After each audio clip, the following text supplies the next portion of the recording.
our purposes, I will use this navel divider so you can see better what I'm doing, right? So this is here, 1 and 2. Oops. All right, we do 2 here, right? So now I have the height and the width. What I created now, this is a notional space. All these things have name, right?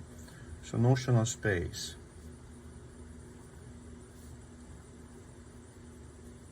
So basically the notional space is what eventually will lead me to create a stereometric rendering of the figure, right?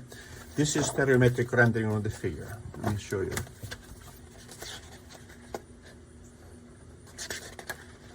This is stereometric rendering of the figure, where I draw the figure based on maximum height, maximum width, maximum depth.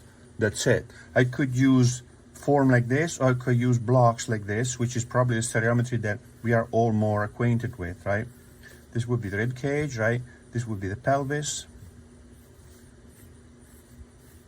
So these are the stereometric rendering. So that's the torso, right? And that's the neck here.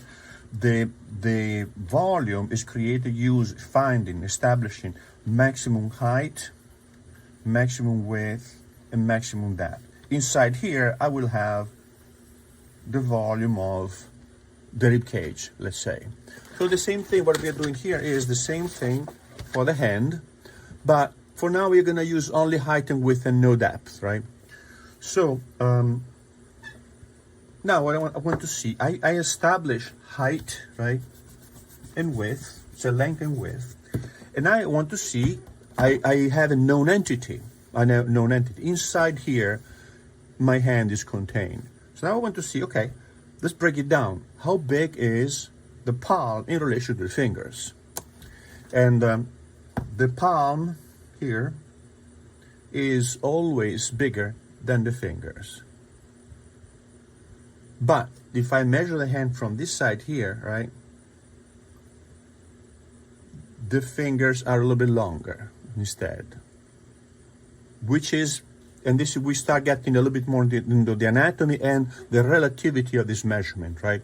So when I measure the palm from here, what happened is I see this folding here, and that's fine, but that is not where the joint is. The joint is here. So the joint is here, see that? So when I measure the palm from this side here, I measure from here. But when I measure the palm from this side here, I measure from here. Because that's where the joint is. So, meaning the fingers from the dorsal view of the hand look longer than the fingers from the palmar view.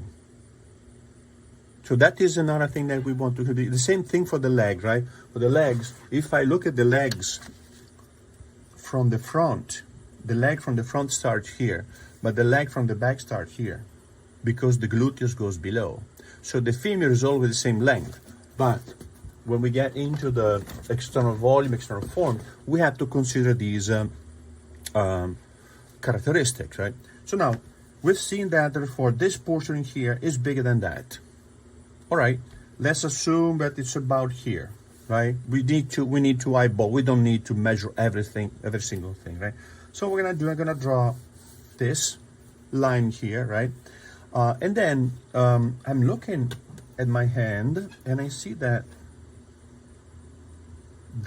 line here, this line here, right, looks like it's a middle, more or less. All right, so I divide this in half, right? And I know that on this side, I'm going to have 2 fingers. On the other side, I'm going to have 2 fingers.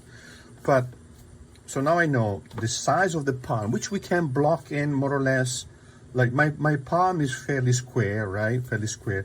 Some of you might have longer palms, whatever that is, right? So, but we see how the palm tapers here. See that? Tapers here. So I can already block that in, right? I'm going to draw the hand like with the thumb this way. So I can draw the palm here tapering like this, right? And we also see how these fingers, when the fingers are all together like this, they also taper. So what we could do, we could just eyeball that too, right here and here.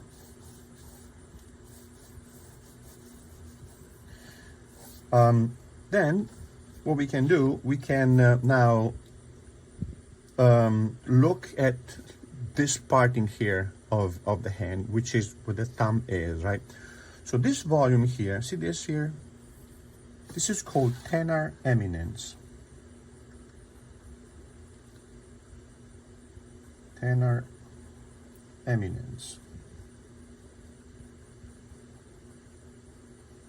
And it's important to distinguish this part in here, because as we break it down like this, we start thinking in terms of a part that will be assembled, brought back together, right? When we do a more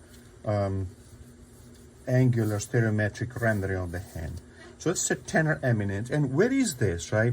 See this part in here, right? That looks like it's about halfway. And if I divide the hand in quadrant, let me get the darker pencil so you can see it. No. Charcoal. You don't need to do this, right, guys? Right, it doesn't, well, you see a little bit, right, quadrant. So you see this quadrant in here, right? That's occupied by the tenar eminence. So if I have the palm like this, I divide this in quadrant, and now here I have the tenar eminence, right? This portion in here, this is the, eventually we get into the skeleton, but for now, let's go over the method quickly like this. This is the carpus, right? And metacarpus are the bones that are in here. So this is the first metacarpal bone, right? And it's straight. So here we could add a straight margin like this. And I end up here at the base of the thumb, like that. So we start thinking in terms of volume, see that specific volume, they all come together. We think of these. So the way we think about these things informs the way we draw about these things. So if you think about these as volumes, as forms, they become a volume that interact with each other, one overlapping the next, one behind the other one on top of the other one, and the drawing will become more three-dimensional and realistic. On the other side here, I have a much less pronounced volume, which is called hypotenar eminence. I don't know what tenar means. I always want to look it up. I always forget. But hypotenar eminence, and you start basically from the base of the pinky here, and it goes down like this. So it's more elongated right here. So think when you make, think of your happy days at the kindergarten, right, where you're making prints with a hand, right? This part in here doesn't show up, and what you have this part in here showing up, this part and this part, but not the center, because these are all relief. They have a volume. In this case in here, the volume comes probably from the fact that here we have the joints, and the joints and the bones get thicker. At the bones, the joints here get thicker, right? See that? Get thicker here. So if you feel here, we have a thickening of the bone of the joint, and at the joint, all the joints, the bone gets thicker. See that? That's why we have the swelling in these areas in here, right? So, quick description of the bone, because we have it here.